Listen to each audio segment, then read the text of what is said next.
Hello everyone, it's Jose here. One of the conversations that I frequently have with leaders is they feel uncomfortable about having a difficult conversation with their employees. So many leaders don't know how to do it, or they think they do, and then somehow it creates a bunch of a mess after they have the conversation. So what I want to do with you today is give you a couple tips about having difficult conversations with employees. But previously to doing that, I want to give you a bit of history as to why they're actually called difficult conversations. Many different companies around the world have had studies that have demonstrated over 60% of leaders do not like having difficult conversations. And why do you think that is? Most of the time, it's because the leader themselves feels uncomfortable. The leader is the one that has emotions. The leader is the one that feels anxious. And frequently, the leader is the one that actually waits and puts off the conversation. For example, many leaders will do performance reviews once a year. And what they'll do, say if they have about 30 employees, they'll do all the wonderful employees at the beginning of the week, and they'll feel great about themselves. They'll report back to their leader saying, "Oh yes, everything is going so well." Well, that's because they have left those difficult ones to the very end. And what's happening with that leader is they're actually torturing themselves the whole week. They're getting more anxious about having that difficult conversation.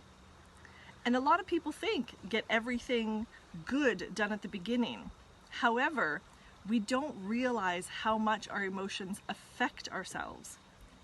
So one of the things that I'm recommending to do is to always have difficult conversations within 24 to 48 hours of them happening. Now, if we go back to our performance review example, what we would do is, if we're going to do all performance reviews in a week, we would have the difficult ones at the beginning of the week, and then remain the rest of the week with all the awesome conversations. Why? It reduces anxiety, it reduces our emotions, and it actually makes it easier on the employee. Normally, the employee has no idea that the leader is going to have a difficult conversation with them. The employee could be just going on with their day. Unless there's really something happening in the workplace, like an argument or something, most leaders, because they wait such a long time to have that conversation, they're condoning the behavior. And when they condone the behavior, that's why the employee feels like they get blindsided. So many employees have called me over my years in HR saying, "I was just reprimanded, I just got a write-up, and I never, ever had any idea that this was going to happen."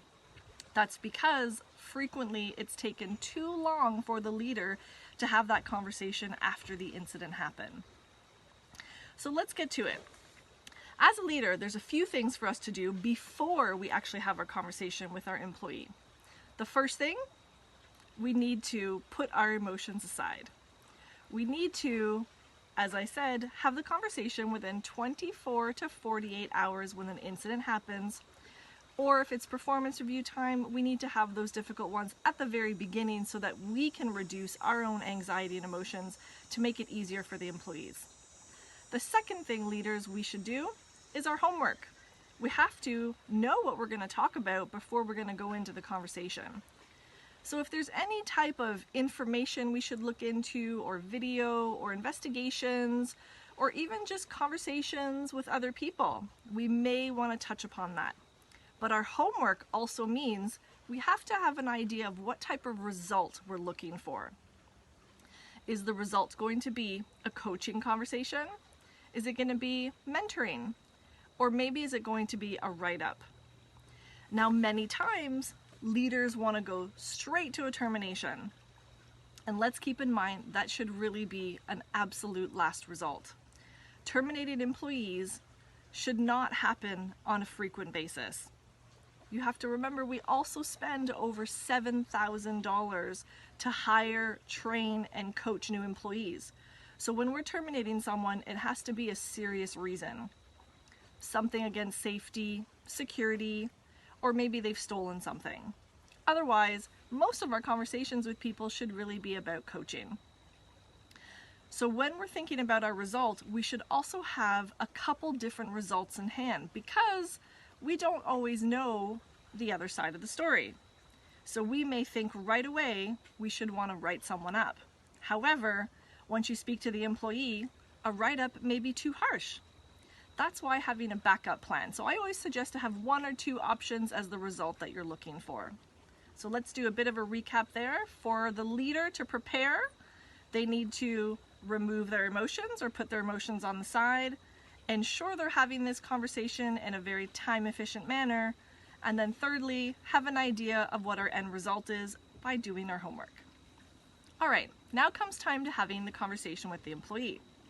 The first thing we should do as leaders, acknowledge our responsibility. Anytime there's something going on in the workplace, it is our job to know that.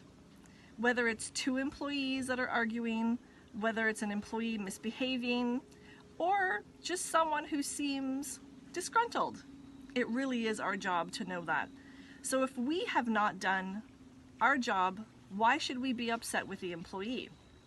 So no matter what the situation, we should always acknowledge that we have a responsibility in taking care of that employee.